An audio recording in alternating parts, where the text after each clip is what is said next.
So, we are recording. We say it's 14 o'clock. We are happy to say a warm welcome and say hello to our guests and different platforms and social media platforms where we are streaming live now. We are also recording that in order to have a very good documentation of our final report. My name is Sebastian. I'm the CAO of EYUS. It's a club in Germany, a very innovative club in northern Bavaria, and at the same time director of idealista. Idealista is the holder of the formal holder of the project called EYUS. It's the short form for European Youth United in Sport. So today we want to present you our final results to the public of our 3-year lasting project. Our video conference will remain about 1 hour, so we planned to do it in 4 quarters, like a football game. So the first quarter will be a short introduction to the EYUS project, what was taking place, what was the reason for that, how did it start, who are we, the clubs that are participating in the project. The second quarter is about the so-called outputs. It's the first big 3 steps in our impact logic. So what did we do? What was the things we really, where we traveled, where we met, what we discussed? The third quarter will be about our outcomes. So this is the second big 3 steps in the impact logic. It's about the things that our participating clubs, like I will show you in the next minutes, have learned, have gained, have fostered, about knowledge, about what their life surroundings changed maybe, not only their behaviors changed. And the fourth and last quarter will be about the so-called impact. That's the really highest step in our impact logic. That is interesting for other clubs. So what can other clubs maybe learn or gain out of the project, out of the experience and the stories our partners have to tell. So now to start, we just invited you to a casual meeting, so everybody has not a very formal clothing. Next to me we have Hendrik. He's one of our team coordinators, and you can see Sarah maybe. If she says hello, the camera will turn to her. Maybe she has to talk louder. Hello, my name is Sarah. Okay, now it's working. Okay, now it's back to me. Sarah is a club coordination. We are dealing hard with the OWL. This is a very, very highly proved conference hardware that is just zooming to my colleagues or me if we are talking loud. And now we are trying to get started with the first question. So what is EYUS standing for? So it's not a big alarm, but it's when it comes to EYUS, we have it's an abbreviation made out of the initials of European Youth United in Sport. So if we have a program, the program needs a name. And when we are talking about the question, how come that we started or initiated this project, we have to go back to the year 2017. 2017 was the year in which the University of Southern Denmark in Odense published their so-called SIFSE report. SIFSE is, again, a wording out of the abbreviation of the initials of social inclusion and volunteering in sport clubs in Europe. This was a project co-funded by the European Union for scientific and academic organizations like universities and others. So there were 10 universities in Europe, I think in England, Germany, Hungary, in Italy, Spain, and Norway, that made a scientific project together in order to find out good and best practice examples for activities of sports clubs that foster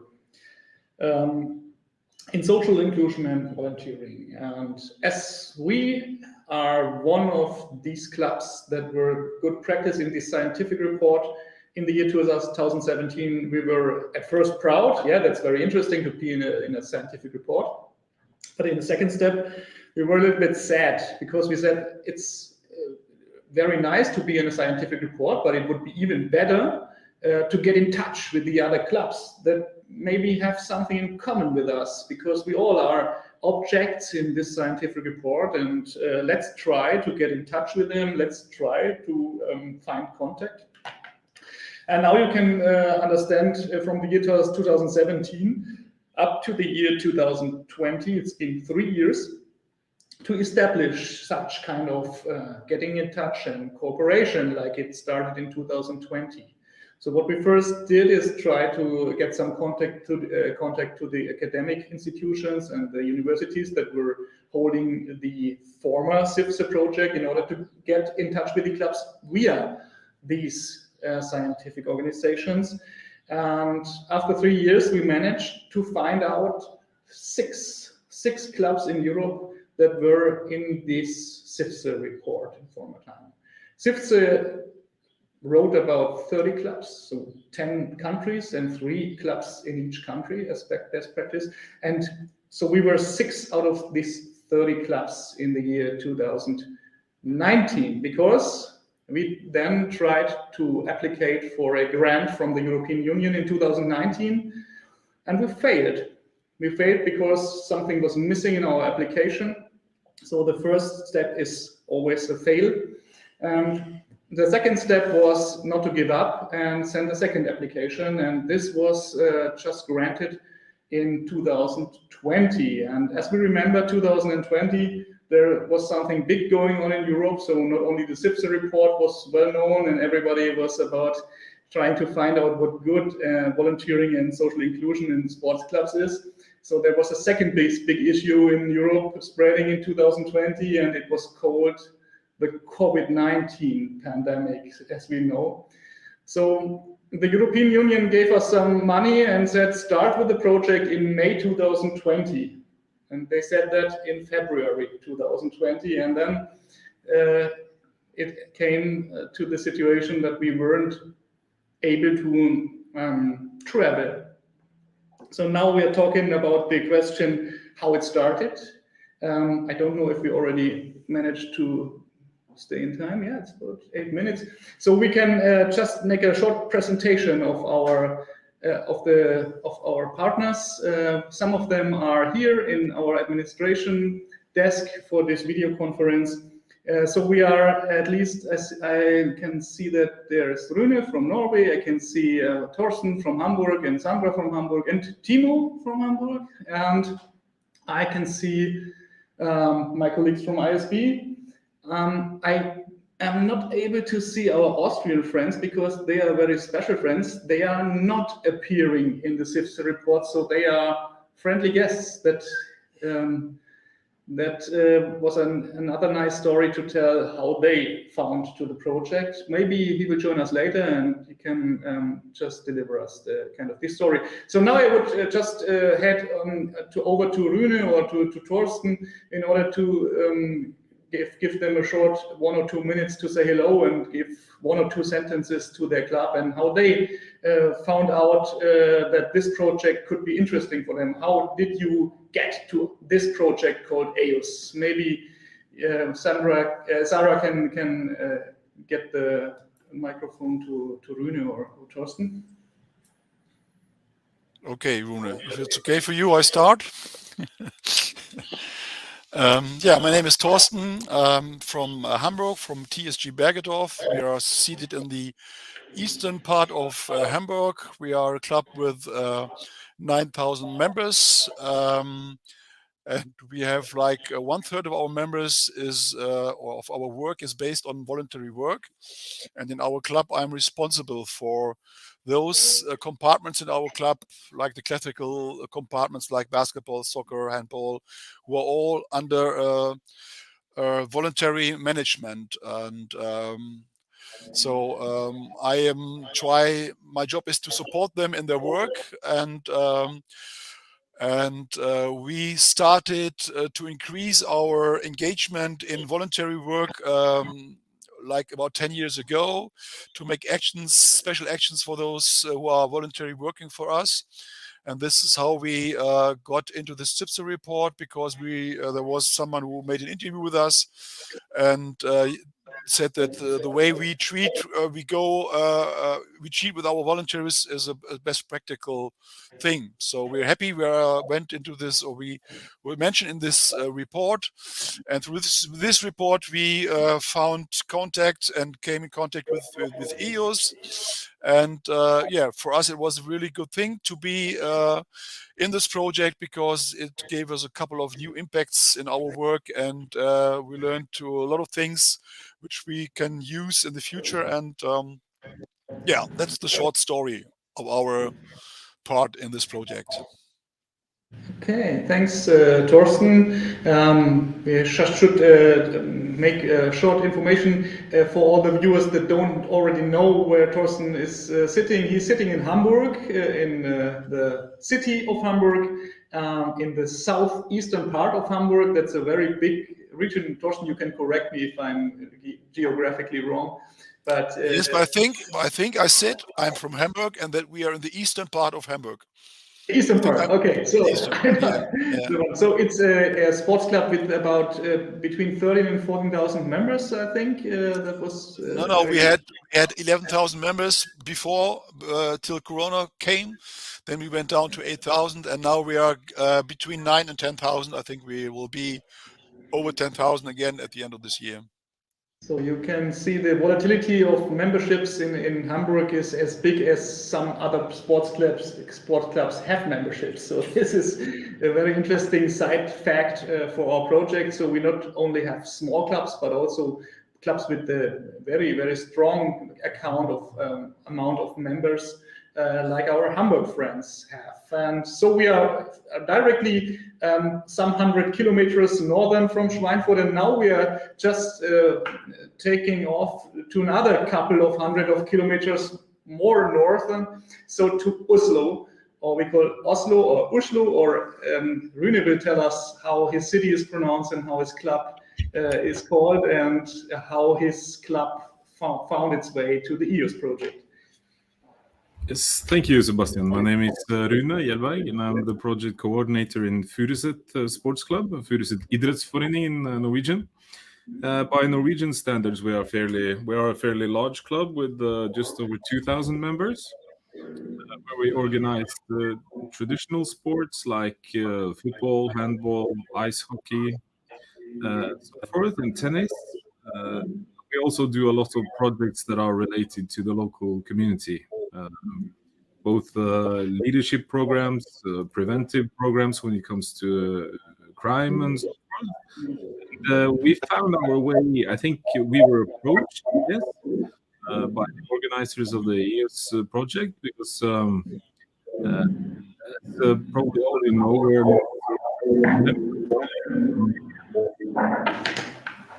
so in some sorts we kind of always feel on the outside of Europe, but also included in many other ways. So it's been very useful for our young participants to participate in the project. So I think I'll leave it there for now. Thank you. So thanks a lot, Rune. As we can see in Oslo, the sun is shining, or he is very, very light, very much light. All the lamps are very lightning. So I don't know if the summer or spring already started in Oslo. So now it's time to have a look at other participants. Do we have somebody from Austria with us? Not yet. Not yet. So maybe we can try to find out to help and substitute our Austrian friends how they came to the project, because the Austrian organization is called Sportunion Tirol. Tyrol is a kind of a state of Austria. Not kind of, it's a state of Austria. And in Tyrol is several hundred sports clubs. And they are all most of them are in one association called Sportunion. So it's not really a club, but it's an association for clubs that are focusing on youth work. And they were not appearing in the SIFSA report, because SIFSA report only reported about sports clubs and their project. So we try to now give a short insight in in the way the Sport Union came to the project. As I remember, Sport Union Tirol was already in another European project together with TSG Bergedorf in Hamburg. So maybe we can stick to Thorsten. Maybe he can remember a little bit more detailed how it came that Christian from Sport Union Tirol joined the project. Maybe I can only tell you what the other project was about. It was about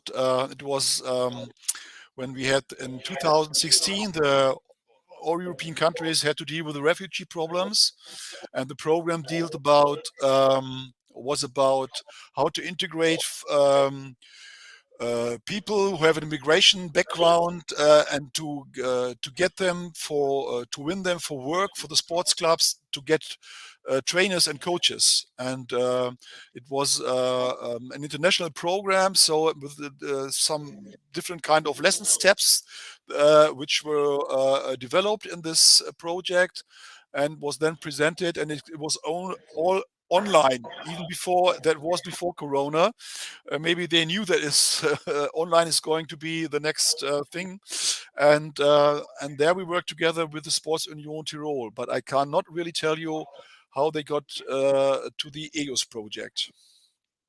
So the project coordinator of Sport Union Tirol is Christian Lettner. He cannot be with us today because he's sitting in a train. He's sitting in an Austrian train that is traveling through Germany. So this is the problem why he isn't reachable, thanks to the connectivity in the trains or in some different parts of the countries. So Christian, I think he just wrote a letter or an email to us because there was an overview with different projects of Erasmus and Erasmus Plus, and he found out this project in a very much bigger project list, and I think he was interested in this project because of the title and of the content that was shortly described, but not only because of this, but also because of he read that TSG Bergedorf is in this project, and he remembered that they had a cooperation already with this club. So that's why Christian joined the project. He was with us in the so-called transnational project meetings, but he already knew that he wouldn't spread the knowledge into his association, but into the clubs that are members of his association. So we found some young people of clubs, of member clubs of the association that took part. Some young people like Paul. I don't know if he is with us. He wanted to log in and tell us some stories about the project. He is not yet with us, but now somebody is going to log on. Maybe I can tell a little bit more about the question who is with us too. So we have a fourth club that is just logging on now. It's Miss Wanda Guba. She is from Debrecen. Debrecen is a town in Hungary. I think, remember, it's the second biggest town in Hungary. And she is working for Békési Béla Vivo Club. Vivo, I learned, is the Hungarian expression of fencing. So we have a club that is deeply into academic fencing. That's the only sports they do, but it's not the only project they do. So we learned a lot of them because they are not only doing fencing as an academic Olympic fencing, but they also do wheelchair fencing. That's the sportive activities they presented maybe, for example, in the SIFSE report. So they do several social projects together with schools in their surrounding and so on. And that was the reason they were in the SIFSE report. And now we are still waiting for Ms. Guba. I can see that she's trying to log in, but I cannot see any picture or can't hear her yet. So I would be very keen to present Wanda to you. Now she logged out again. So something is not really working with the connection in Hungary.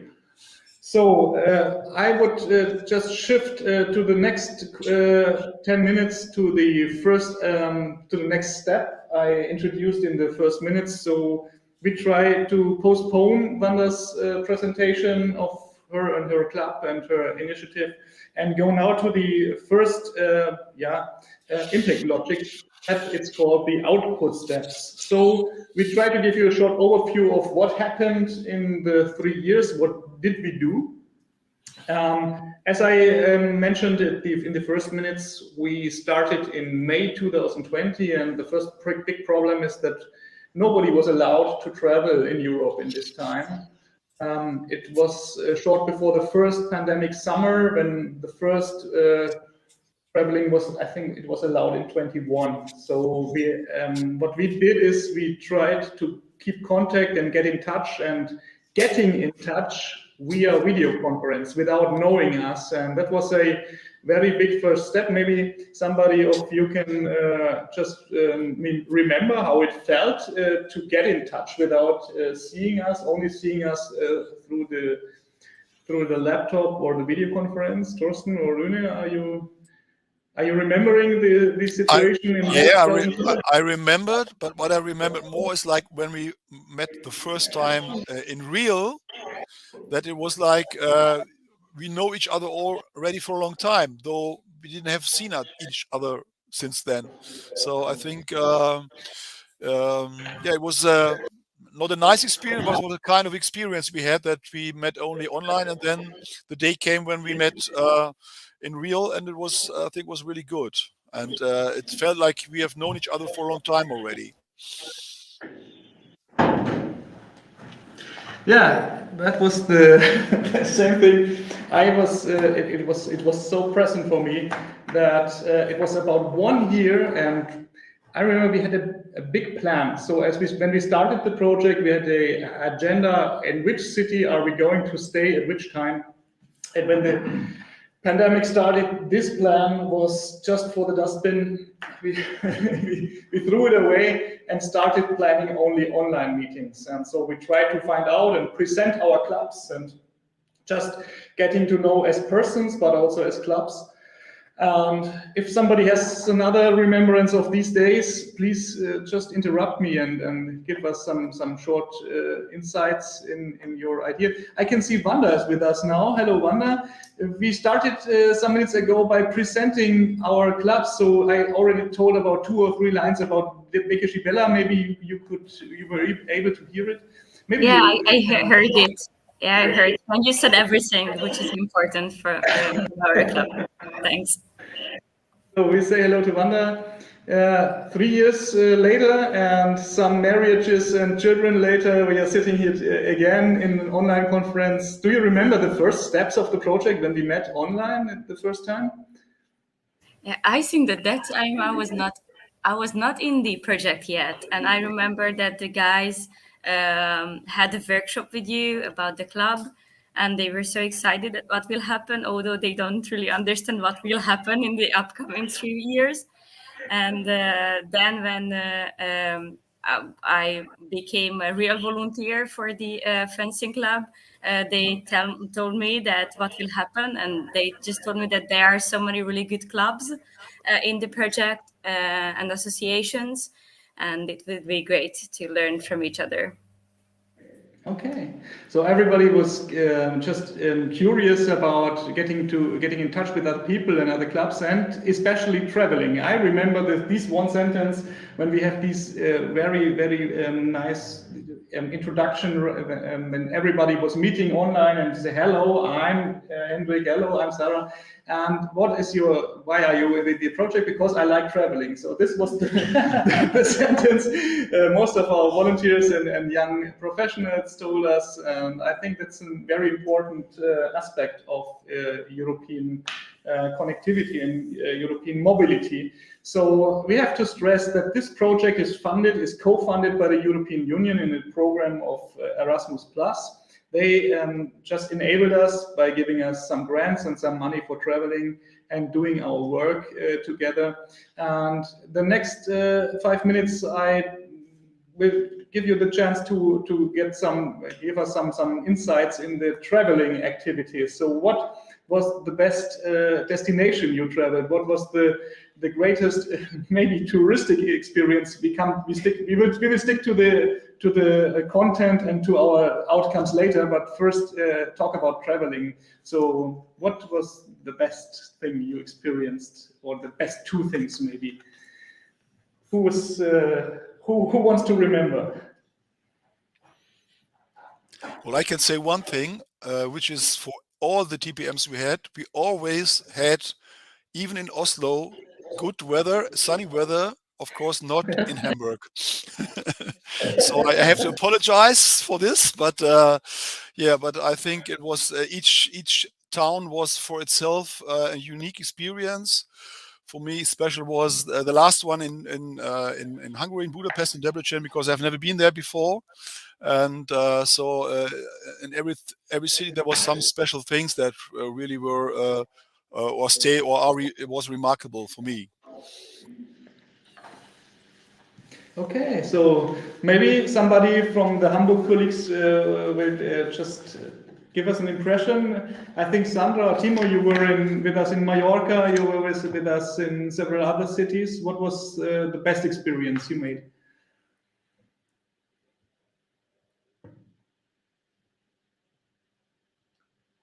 Who's going to?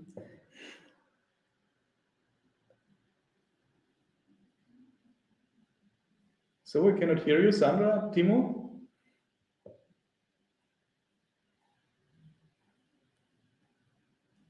Can you hear us, Sandra, Timo, from Hamburg?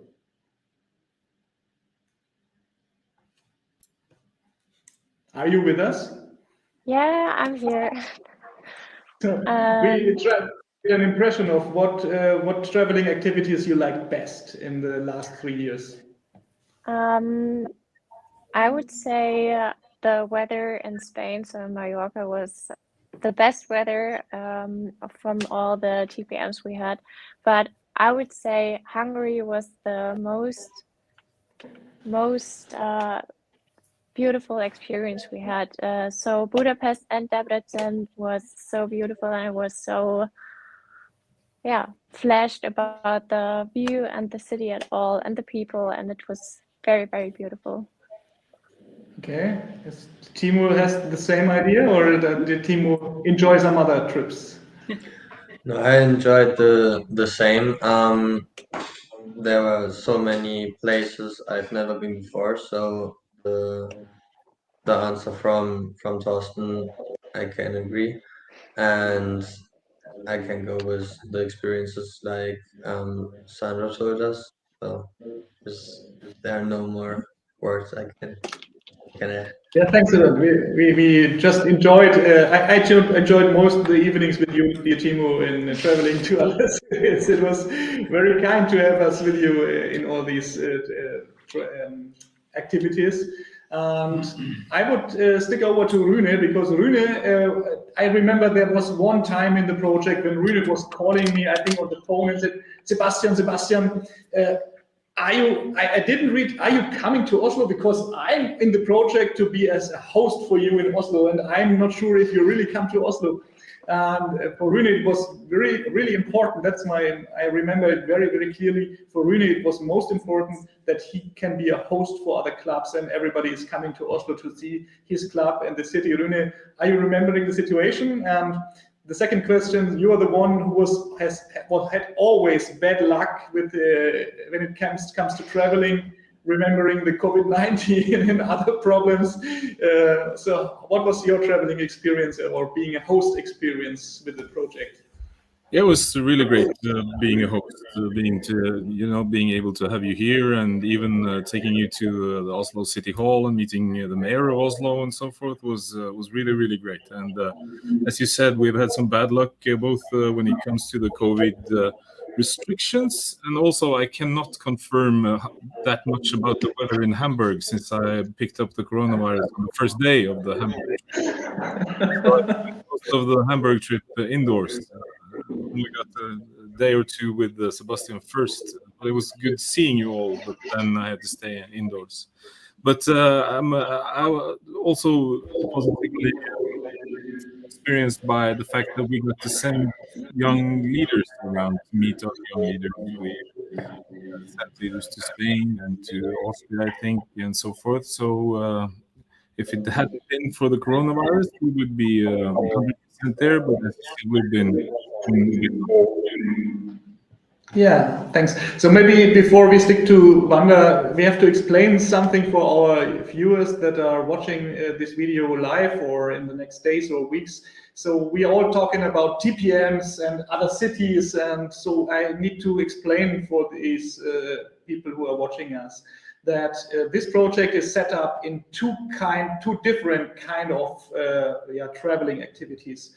The first kind is it's called TPM. We call it Transnational Project Meeting, and that means that the leaders of the club. So we talk about these we call it C-levels of the club, are traveling to visit the other clubs and getting in touch with the projects and the works of the clubs. So these were only small traveling activities, like 2 or 3 days, and we started with that in May 2020 in Schweinfurt. And the second thing that was already told by someone is this so-called training program. And Rune and Sandra talked about Spain, and Rune talked about the young professionals. So we had some training programs for young professionals that went about 5 days, and we had 3 of these measurements. The first started in June or July 2021 in Mallorca in Spain. The second one was in Austria in the March or February of 2022, and the third one was in October, November 2022 in Bischofsgrün in Germany. So why are we heading towards Mallorca or Bischofsgrün? So no club that is taking part in the program is settled in Mallorca or Bischofsgrün. It sounds like we did some holiday in Mallorca. No, we didn't. First, we work, but why did we work in Spain? It's a long history that can be made short. We had an additional sport club. It was called Club Juventud Alcalá in Madrid. That was just taking part in our project for the first year. So it was Francisco who was taking part in all these online meetings. And when it came to the first training program, we were allowed to go somewhere in those countries where the clubs are settled. So we did not, we weren't forced to do the training program in Madrid, but we can choose any place in Spain. So we decided for the destination in Mallorca because it was very easy reachable for everybody from his city. So we were in a very nice summer mood in Mallorca. The only problem was that our Spanish partner didn't take place. So we were in Spain without our Spanish partner, and unluckily our Spanish partners didn't take part in the following TPMs and physical meetings too. So they only took part in the video conferences. So in the end, the European Union and the national agency decided that they weren't granted anymore. So we were in the middle of our project. The Spanish partners couldn't be part anymore in the project. So that was the reason why we traveled to Mallorca, and everybody had a nice time there, and we worked very much. We can stick to that later. But now it's up to Wanda to tell her best impressions of traveling through Europe or being a host. But I think being a host was was not as easy as traveling, as I remember. It's not as easy, but it's same good feeling and experience also. Because many times when you are a tourist in your own town, you realize how cool your town is. So sometimes it's really worse to be a host in any type of project like this, because you became a tourist in your own town also. I liked Oslo. Actually, that was, as a town and as a place, it was the most incredible for me. But I also I really would like to see Hamburg when when the sun is shining there. But although the weather was not good, Thorsten and his team did a really great job to entertain us and help us to feel really good in Hamburg and see many parts of it in a cultural way, in the night parties and every kind of part of Hamburg. And I also like Schweinfurt was a bit different than the previous ones, because that was the first TPM. That was the first time when we meet each other in a TPM and not in a training. So that's why it was, no, Schweinfurt was the first one. It was before Mallorca, no? It was the first one, yes. Yeah, so that was the first time when we met. So it was, and we went there by car. I remember it was so long, and but in the end it was worth to go there. And I liked Innsbruck as well. Mainly the thing that I still don't know how to speak English, which is Jump. ski jump. Okay, it was interesting also. Okay, so thanks, Wanda. So the last participants who can tell about their traveling experience are the Schweinfurt guys. So I will start. We were the hosts first, so we settled up a really big program. And as we were allowed to spend or offer some extra days with every travel activity, we can not only go to the city, but do some extra days on our own costs to see some other places of the landscape of the country or the city.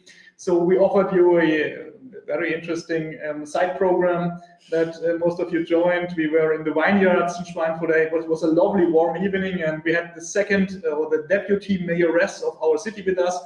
That was only topped by Oslo. There wasn't this deputy mayoress, but there was the real mayoress of Oslo with us, a really lovely woman. And thanks to Rune that he made it possible to meet her. So it was really impressive for us to see the city and the connectivity to all these topics like sports clubs and social inclusion topics that are driven hand in hand with the clubs and the community of the city. So that was interesting, but I cannot decide which kind of traveling activity was best. So maybe you can just offer us a short impression. What did you like most? So I didn't take place in every travel action, so I agreed to Team Bergedorf. I think Spain was a very, very nice destination for us. So because of the weather, it was so great because we had a big room in our hotel where we can work together. And then in Spain, there was a perfect work-life balance, I have to say. So after our working sessions, we can go to the beach and also talk about the things we worked out. So I think that was the best. But I also have to say that I'm a really big fan of Budapest and also now Debrecen. It was my first time at Debrecen. And I have to say that now I love the city, and it was very nice to get to know about the fencing club, because I never was before at a fencing club. Yeah, my favorite traveling was Norway because I like the nature so much, and Oslo is a beautiful city. And I was very impressed of the Furuset. I liked it a lot, and I think it's hard to say which one was the best. I think Norway is a little bit higher than the others, but I liked also Austria and Innsbruck or Budapest and Debrecen. So it's very hard to say because everything was experience in his own way. Okay, thanks, Sarah. So we are now at about 40 minutes talking, and not to give you the impression that our project was a touristic project. We have several outcomes that are not touristical. Our final report is not kind of a touristic best way to travel and best city to travel output, but now we are heading to the real outcomes of the project. So in the next minutes, we will just give you a short overview over what the clubs fostered and gained in the project. And maybe we begin with our Schweinfurt crew. So my impression was that the training programs were a really, really big step for our club, because our young professionals, and I think we had about 4 young people with every training program, joined these training programs in Mallorca, in Bischofsgrün, in Austria, in Maria Alm. and learned not only or got in touch with other young people that are going to be not only volunteers but also professionals, and building networks, but also gaining really good outcomes when it comes to their knowledge. And the knowledge they gained was about certain techniques when it comes to the question of impacts or impact logic or storytelling. That's a big issue the project is about. Now we are getting more and more to the point why storytelling is important for us, because the stories we tell are not only interesting for us in order that we can learn to tell some stories, but also for those who give us some money. So we have some stories from other clubs that are, when it coming to application for grants, that storytelling techniques in combination with the impact logic can give clubs a certain additional resource when it coming to money or gaining some grants. And this was, I think, when it's coming to the techniques, one of the big steps our young professionals learn. So I will stick to Henrik. Henrik is now a team coordinator in our, not only young professional, but also a real professional now. When the project started, he was a student in our club. He was in some of the third or second semester of his studies. The first. Okay. Maybe you can give us a short impression what you learned most. What was the thing the club gained and you gained, and so. Yes. So like Sebastian says, I was in the first semester when the project starts. So there at the first TPM, the most thing I learned was to get to know other clubs, how they work, and yeah. So, but I also developed with the project. I also developed. So now I have special tasks, more important tasks, and then I think the communication to the others also developed and changed. So in Bischofsgrün last year, I think there were so good communication with the others to handle also the storytelling things, but also to handle with the colleagues each other. Mm-hmm. So I think there, for me, for my developing, there was great communication in Bischofsgrün to learn more about the communication each other. Okay. So when it comes to individual learning, we have some good examples here. When it comes to the question, what did the clubs gain from the projects, the clubs itself, I can stick to Rune because I was very impressed by the work in Oslo, in Furuset.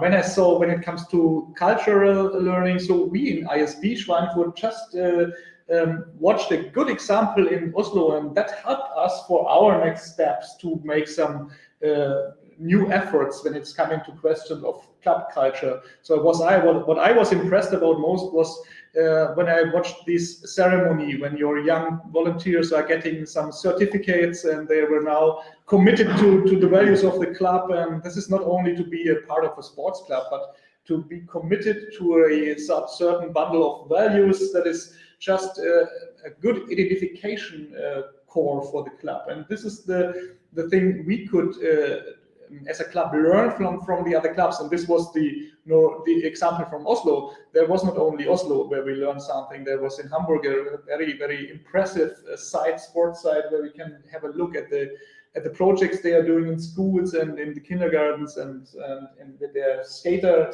park.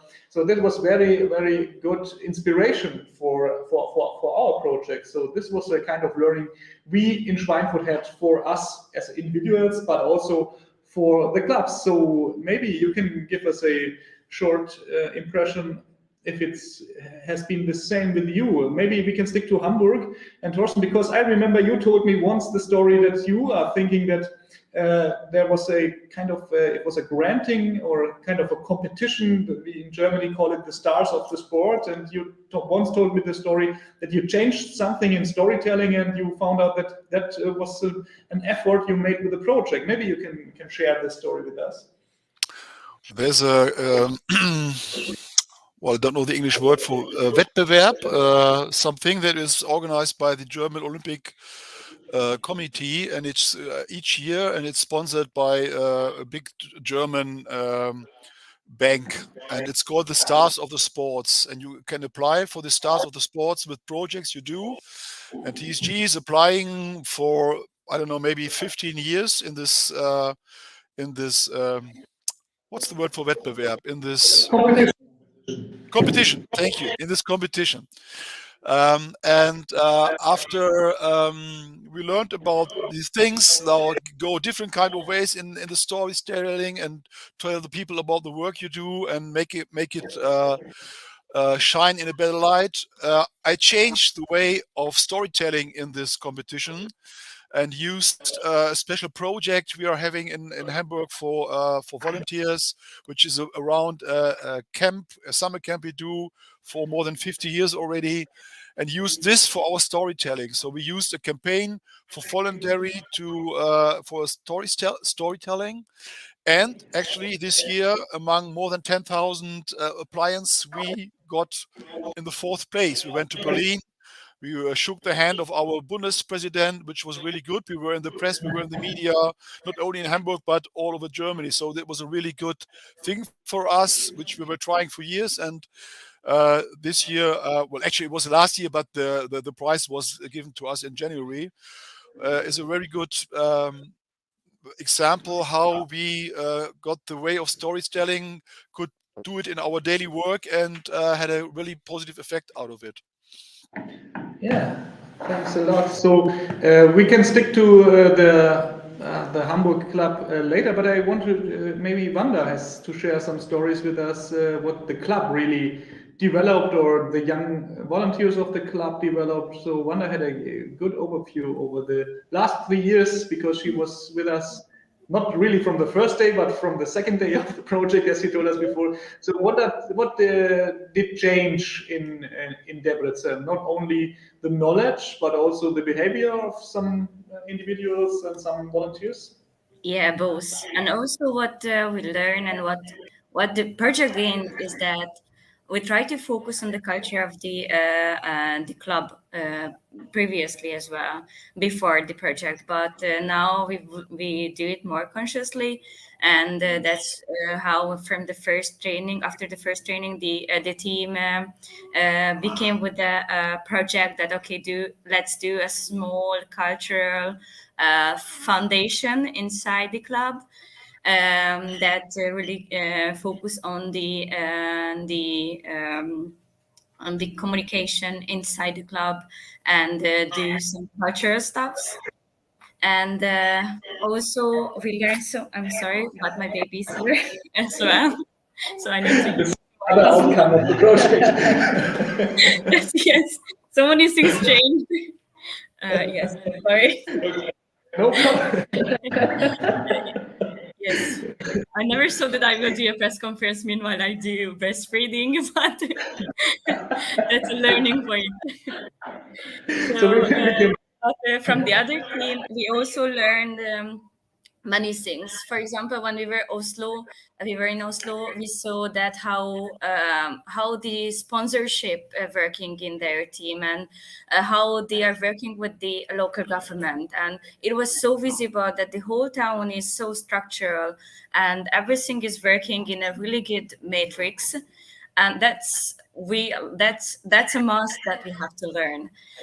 When we were in Schweinfurt, we had the same impression with the local government, and the two important thing, which is so different from our working process than your working process, is that first you find a problem, and then you find a method, then you learn the method how to solve the problem. In our case, it's so different. We try to see first the problem and then try to solve it somehow. And it's so visible that your association is working like that. And then we were in Hamburg. We saw that how the multi-generational target audience can work, and how you work with young leaders, and you give much more responsibilities to the younger than we do. And we just changed it in the previous 2 years. And in Innsbruck, what we could get from them is that how they are working with the Olympic community and how they are working with the university, and again, the cooperation with others. Okay, so lots of outcomes for Debrecen. Not only the knowledge changed or even gained knowledge, but also your behaviors and your surroundings change. So you're quite in another situation now. You can deal better with some problems, and that's a really big step for clubs to develop in 3 years out of this project. So, Yes, and also what I didn't mention that why it was important that makes the fencers, because in our club the volunteers are fencers, and if we give more opportunity to them, it means that their loyalty will be better. So their connection to the club will be better. So that's what we got from it. okay. So maybe we can have some words from Rune from Norway. So what did change? So at least I know that your young volunteer leaders gained some knowledge. So were there some other changes remarkable for you as the project leader in Furuset? Well, as I mentioned earlier here, I think that just being a part of this project and getting closer to Europe and closer to the European Union has been important to us, and also to learn and experience from the other clubs in the project, of course. And as you said, our young leaders, when they have been traveling, they came back with a lot of inspiration, and also I feel that they gained some experience from what they learned, and all the young leaders here kind of who met the guys from Hamburg, from Bergedorf, connected with the club. So I'm hoping that in the future we can continue cooperation with Bergedorf. Yeah, that would be a really big outcome of the project if there were some bilateral future projects together. So you talked about the Hamburg guys, and so let's hear the Hamburg guys. So we have Thorsten, we have Sandra, we have Timo here. What about some learnings or some gains for your club and your projects? Do you have some other stories than before?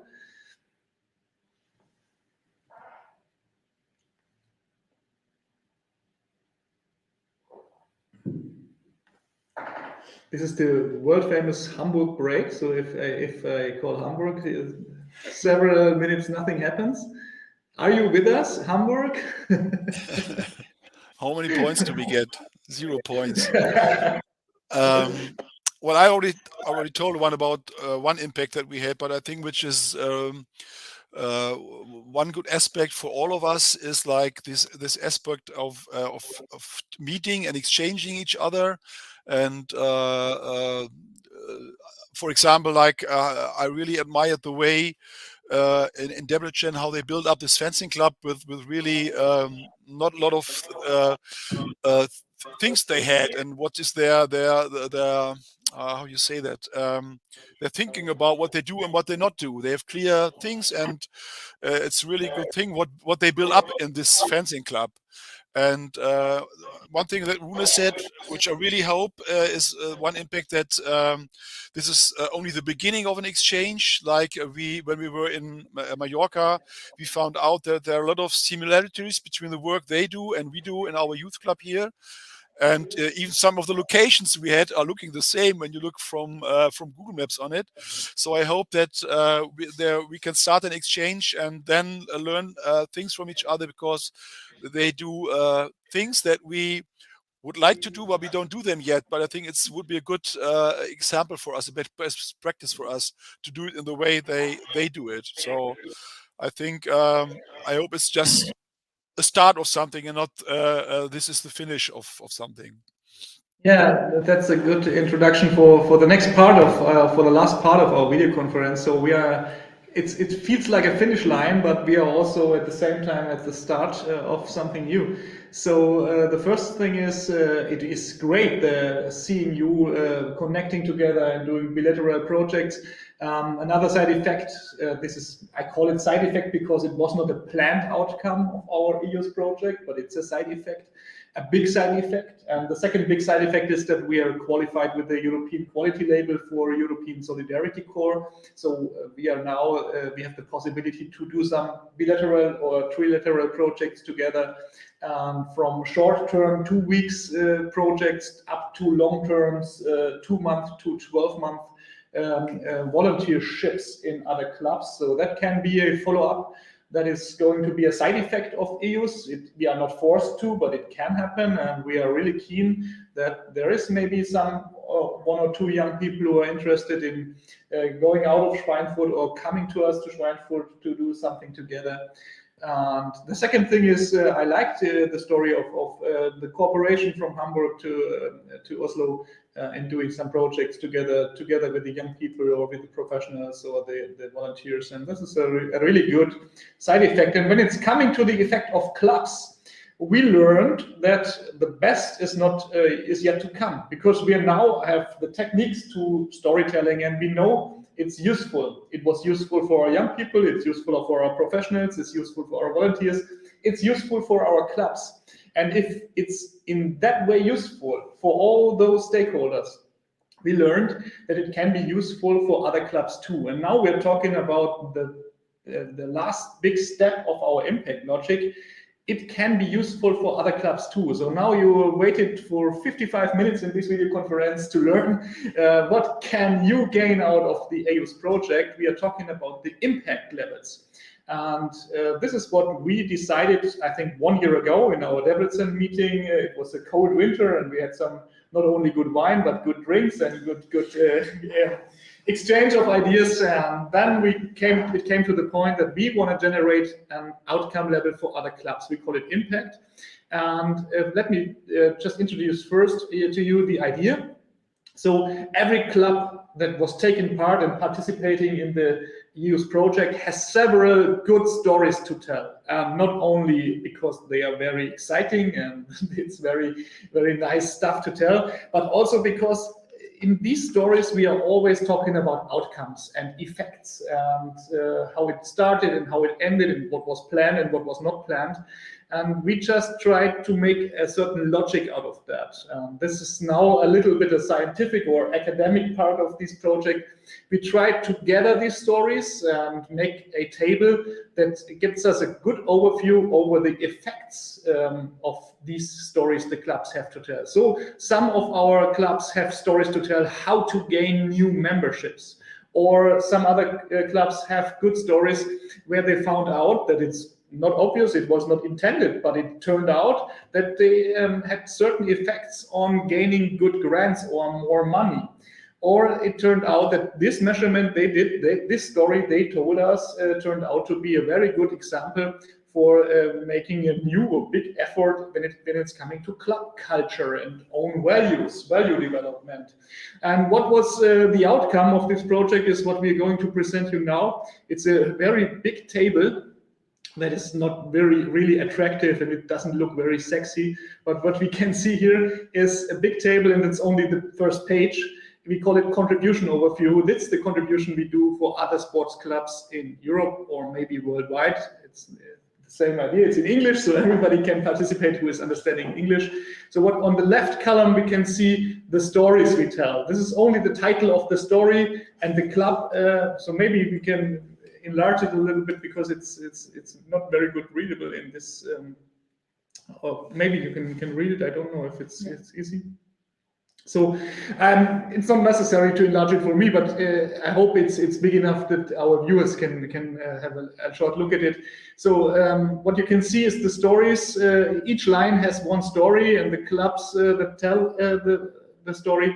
And when it comes to the, I think, 30 columns, that's the kind of resources or the kind of item you can gain and your clubs can gain. So we have 3 very big columns. It's about cultural things, it's about really resources, it's about communication, and it's about organizational sustainability. And our idea was to give other clubs that were not taking part in the project the idea to look not only to have a look at all the stories, but only to these stories that they are interested in, and to give a better overview which stories could be interesting for your clubs to learn from, to get inspired from. Is this contribution overview. You find there some black dots and some white dots. The black dots, we can see it on the second side, means that there are effects, and the white dots means that there are side effects. So we had some effects in the story that turned out not to be intended at the starting of the project, the story tells us. And now you can see this is the second page. I haven't counted the story, but all in all, we have lots of stories to tell. And what is the best idea? What's the best instrument and platform to tell stories? We did it via video. That's why we worked hard in the last weeks and months to produce videos, not only produce it, but to subtitle it in order that everybody is able to understand it. For example, we in Germany, we did the video in German language, but we subtitled it in English language, but we subtitled it in German language too, because we are speaking a very strong Franconian dialect. So that's the idea what we are going to do and to offer you in the next days and weeks. But it's, as I told you, not so sexy to have this big table on 2 pages with the black and white dots. We also decided to produce a very short website for you that is going to be published within the next days. This website can give you a better navigation to the YouTube videos. So we have the YouTube channels with several videos on it, but you are not forced to watch the whole, what is it called, the whole channel list, the whole program. What is it called? Playlist. You aren't forced to watch the whole playlist. But on the website, we are trying to give you a good navigation through filters. You can choose, I only want to watch the videos that offers us stories that show us how to gain new memberships. Or I only want an output, those videos, show me 3 or 4 videos that give good example how to establish a good, better culture in our club or something like that.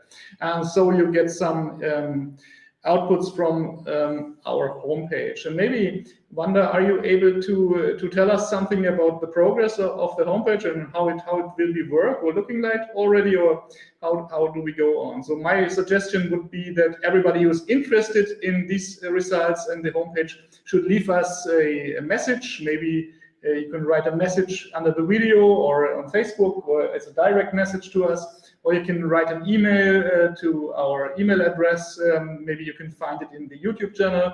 It's connected with us, or to Facebook. Or you can just remember my words, write it to info@idealista-online.org, like the organization. So that's very easy to get in touch with us.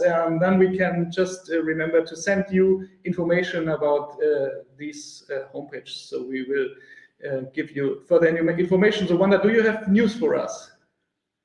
Not yet, but now I realized that it would be great to have like a short description of each club and get in touch with us blog in the webpage also. Yeah, so what we do in the finish line is not only the homepage with the videos and the filters, but also a download section for this kind of final reports. That is the first page.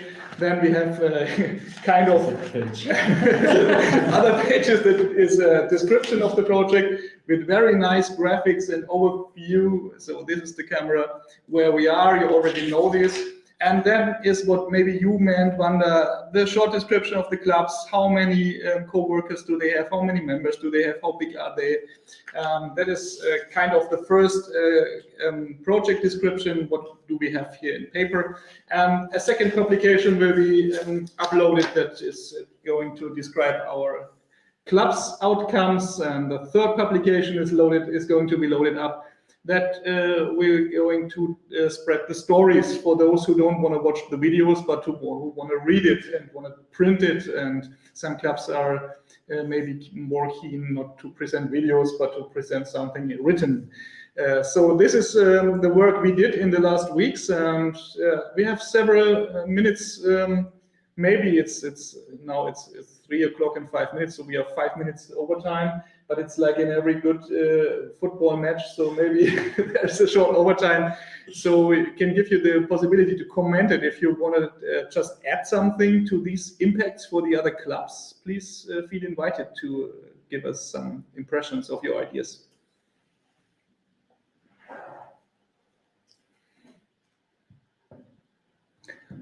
Everybody feels invited, but nobody has something to add. So if you are interested in these stories, they will be added in the next day. So the first videos are already on our YouTube channel. This is the same channel where this live video is spread now, and so you can just start watching videos without the contribution overview, but you can wait for the homepage with the contribution overview and the filters, so it's more easy and accessible to find the VC videos you're interested in. So now it's going to be the finish line of the project, but it's also the start line of a new project, because not only the bilateral projects are going to happen. The second good news is that the European Union or the European Commission has decided to grant a follow-up project for us. It's the same club for the next 2 years, and we are going to establish not only these stories to be watched in YouTube, but we are also granted for telling new stories and connecting these stories together and doing this in a kind of a podcast. So we are doing the European podcast for club development and new projects, and this will be a very really exciting project for every participant, for the young professionals, for the old professionals, for the volunteers and the pros. So it's going to be another 2 years working together. I'm really looking forward to it. That's the reason why the finish line is not that kind of making me sad like it should be. It's kind of a start for something new that already is going to be established. So this project ends, or will end now in 7 days on May the 31st. And the new project, it's not called EYUS anymore. It's called Quo Vadis Sports, and there's a long title I cannot remember quite. We have to to stick to the new project within the next weeks when we finish the old one. That will be a lucky start for us on June the 1st. So there's no break in between the two projects. It's going to be added without 1 day off to the new project. And now it's time for the finish line. Sarah was really not only very smart today in administrating our video conference today. Thank you, Sarah, for that. But Sarah was also in the last day very busy in the last weeks by sending you something for our final ceremony, for our finish line ceremony. We call it the medal ceremony, and as we don't meet in a physical way, we meet like in a European way. I can just turn you as a winner for this project. It's going to be called, this is the European Erasmus logo on the medal, and on the other side there's an interesting thing, like you can read it. It's the European Youth United in Sports, so it's for all the participants of our clubs who took place, and you can feel invited to be just honored like that. And now it's going to be Henrik to be honored like that. So you can play now the hymn. Just come down. Thanks. So you're a happy winner. You're a finisher, and we have a second finisher. It's Sarah. Yeah, I can hear you. I can hear the applause. Sarah, you got through it. Yeah, it sounds great. So now it's your turn. And I'm a winner too. You are a winner too. Thanks a lot. Oh, that feels great. And now it's up to you, the other participants. I'm so sad that we are not live and meeting physically, but maybe the medals have reached your club. So now it's time for you to do the medal ceremony in your club with the participants of your young professionals and your young volunteers as a formal finish line. And I think it's a very nice remembrance of the club to feel reminded when you look at home at this medal. You can connect this to very good, very good stories, and not only the traveling but the effects, and these are nice remembrance. So now something is going on here, so you want to stick to someone else, because I have the last things we have. We want to say hello to Christina. Christina cannot be with us. She is the operative leader of this project. So she was the one who wrote the application. She's the one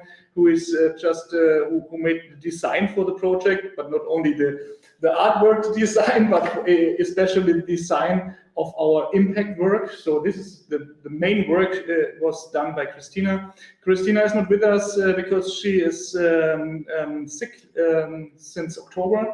So I'm the substitute. I'm normally the CAO, so I'm the administration officer. I'm not trying to substitute her by 100%, but I hope I did a quite good job to be a maybe good substitute to get the project over the finish line. And now these are the last 3 steps, and I think we will do it together till May the 31st to cross the finish line together, hand in hand.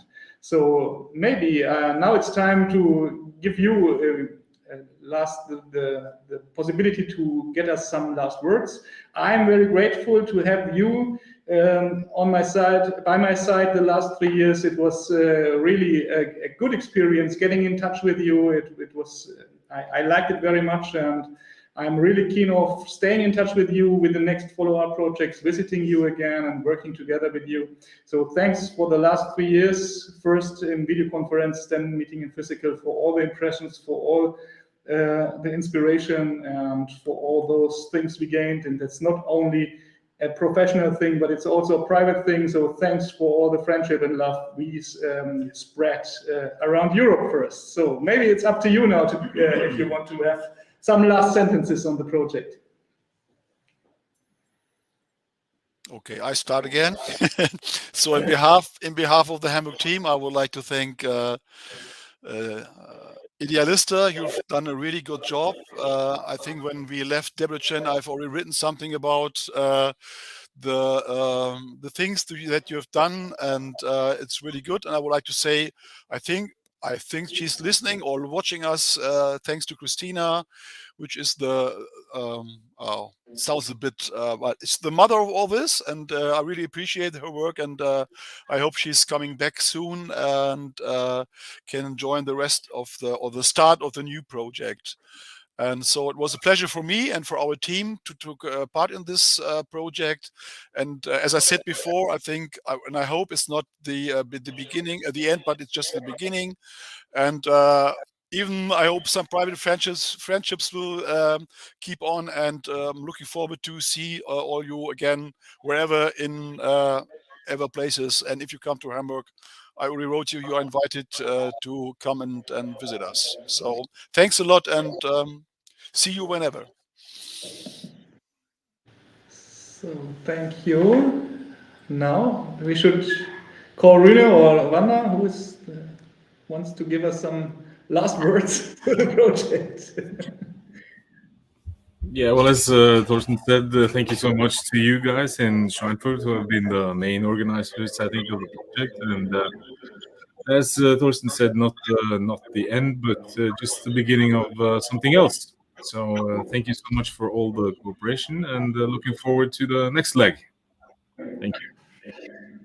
Thanks, Rune. And now we can hear some new ideas from Wanda. No more. The only thing that I would like to mention, that what I mentioned when you were here in Hungary as well, that when I had no chance to go to the training in October, I was so sad that I couldn't take part in. And I think that really shows that how much we like to be together and how much we like the trainings and TPMs. And I'm so happy that the show will go on. Yeah, that's, I think, the same emotion we share, because it was not so evident that we will get going to be granted by the European Union again. So this is also the outcome of Christina. So before she went to hospital first in October, November, it was one of her last steps to do the application for our follow-up project. So thanks to Christina for her dedicated work, and this is quite a really, it's a sophisticated thing Christina did, because it's very lucky that we got this second grant for the project. So thanks to you all, thanks for your dedication, thanks for your participation, and for the friendship we share together. And that's, I think, the really most important outcome when it comes to projects co-funded by the European Union. It's not about the governments going to exchange and to talk together. They are doing that every day, but it's going to be the people of these countries in the European and outside the European Union, like in Norway, working and dealing together and getting in touch together. And I think that's one of the reasons why this money is really just spent in a very good and very useful way. And I think we can not only say thank you to the European taxpayer, but the European taxpayer should be grateful for all the outcomes, because it's really important for us, not in the European Union, but in Europe at all. So thanks. So we now going to end without not forgetting to say hello to Paul. Paul is listening to us because he clicked on the wrong URL, so he's joining us via YouTube, but that's the only problem. He can listen to us but not talk to us. So the Austrian team has a very special role in this final report. I will call Paul and tell him about the things we did, but as I know, he's just following us from the start. So hello, Paul, and bye-bye, Paul, now. So we are ending this final presentation, and thanks to you all. See you all in the next project, and bye-bye. See you. Bye-bye. Thanks, everyone. Bye-bye. Bye.